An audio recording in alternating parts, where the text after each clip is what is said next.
त्र्यंबकेश्वर संस्थानाचे विश्वस्त पुरुषोत्तम कडलक याला अटक झाली आहे। दर्शनाच्या काळा बाजार प्रकरणी त्र्यंबकेश्वर पोलिसांनी ही कारवाई केली आहे। 2 दिवसांपूर्वी कडलकच्या पुतण्याविरोधात गुन्हा दाखल झाला होता। एका भाविकाकडून दर्शनासाठी 3000 रुपये उकळल्याचा पुतण्यावर आरोप आहे, तर मंदिर संस्थानच्या विश्वस्तालाच अटक झाली आहे। त्यामुळे त्र्यंबकेश्वरमध्ये खळबळ माजली आहे। एका भाविकाकडून दर्शनासाठी 3000 रुपये उकळले गेले। त्र्यंबकेश्वर संस्थानचा विश्वस्त पुरुषोत्तम कडलक याला अटक झाली आहे। दर्शनाच्या काळा बाजार प्रकरणी त्र्यंबकेश्वर पोलिसांनी ही मोठी कारवाई केली आहे। मात्र मंदिराचा विश्वस्त जर भाविकांकडून अशा पद्धतीने पैसे घेत असेल तर हे कितपत गंभीर आहे हेच आता बोललं जात आहे। अधिकचा अपडेट घेऊया आपले प्रतिनिधी किरण ताजणे यांच्याकडून। किरण, कस्तुरी, खर तर 12 ज्योतिर्लिंगांपैकी आद्य ज्योतिर्लिंग म्हणून त्र्यंबकेश्वरची ओळख आहे।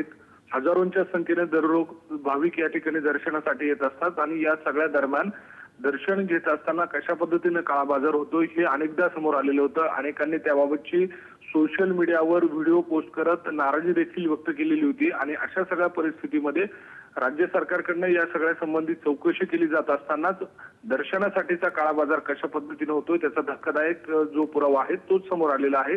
रविवारी आधीच्या दिवशी शनिवारी याबाबतचा गुन्हा दाखल झालेला होता। रविवारी त्याबाबतचा एका जणाला अटक करण्यात आलेली होती आणि विश्वस्त असलेले पुरुषोत्तम कडलक यांच्या पुतण्यावर देखील गुन्हा दाखल झालेला होता। त्याच्या सहकार्यावर गुन्हा दाखल झाला होता।